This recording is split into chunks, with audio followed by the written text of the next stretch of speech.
How's it going, everyone? So for today's video we are talking about GoldTusk.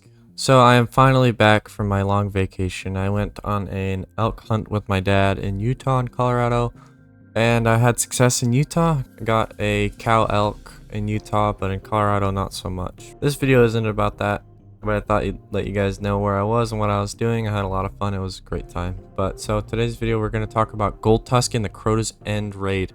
So with Crota, a lot of strategies people are using is swords, and I saw a video that Lucky 10p put out about Bequest being a really good sword for this raid and for this encounter. And Bequest is a great sword, and to get it working you have to have relentless strikes with surrounded, and with if you have surrounded proc you got a 35% damage buff, but that one I believe is a little harder to proc than this GoldTusk's perks. So with GoldTusk you're going to go Jagged Edge, Sword Master Guard, Relentless Strikes, and Whirlwind Blade. So I think that Whirlwind Blade is a much better perk than Surrounded because you don't have to do any sort of setup, you don't have to do anything. All you have to do is hit the enemy and it'll give you a 30% damage buff after you've hit 10 times. The perk reads Rapid Sword Strikes increases weapons damage for an improved duration, and guarding ends the effect. So obviously you're never really going to guard against Crota, at least if you have a well. And the only downside to this is that you have to be Hunter to be using this sword. I will make a video on Titans and Warlocks, but Relentless Strikes reads landing 3 light attack hits within improved short time grants sword ammo. So the enhanced version of this basically means that you're going to be able to get that ammunition quicker, and the enhanced version of Whirlwind just makes it so that you're buffed for longer, which doesn't matter too much, but either way 30% damage buff just for hitting the enemy is insane. And the reason why GoldTusk is so good, even better than Lament in my opinion, is because A, it's a legendary, so if you don't have Lament you don't have to do much to make this weapon work. And the way you get this weapon is by going to the helm and you buy engrams. I will show on the screen the engrams that you need to buy to get this sword.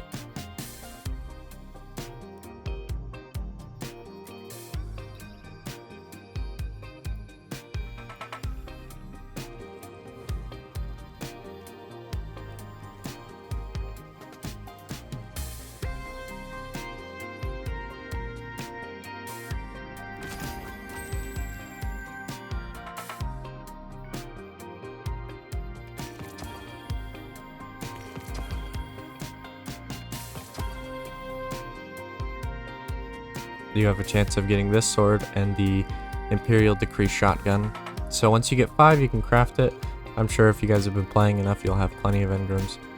And then yeah, this strategy is extremely simple. The other thing is supers. So the best super, if you can, is Star Eater Scales with Gathering Storm. The Gathering Storm super does the most damage. It gets out fast and you can keep using your sword immediately after throwing it.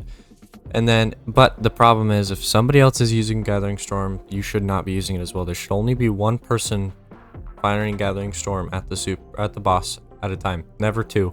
You can space them out. That's a strategy that you can use.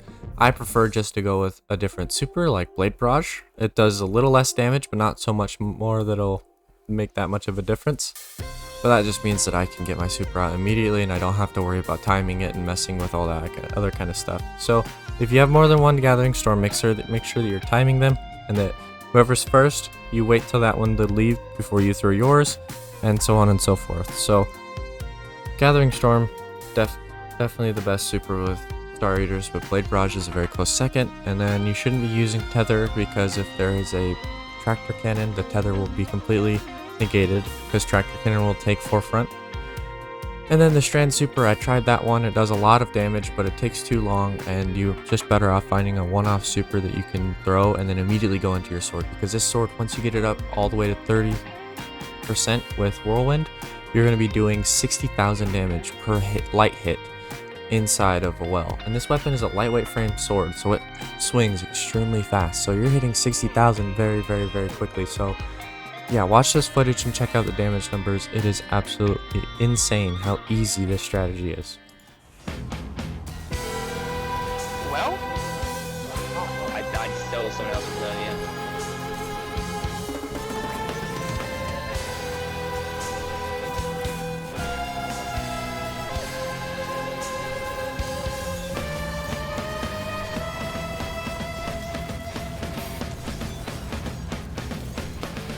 Seconds for overshield?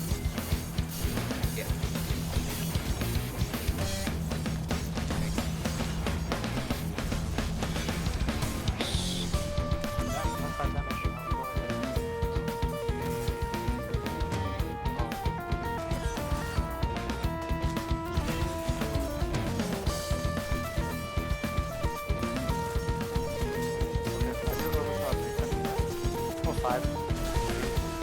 run away from him. Well.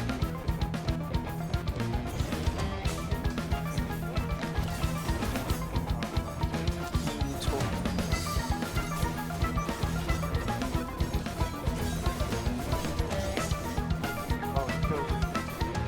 That's good. Nice. So even still, GoldTusk with Blade Barrage did 5.8 million damage, and this other guy, Crashosaurus, did 5.9 with his Lament. But either way, I like to imagine that it's pretty impressive seeing that a legendary sword with only light attacks does just as well as an exotic Lament with a damage strategy. So yeah, like I said, it's not necessarily completely better than Lament. If you have Lament, that is a great option, but it is also a great option for people who don't have Lament or don't want to go out and get Lament. So thank you guys for watching and enjoy the rest of your day.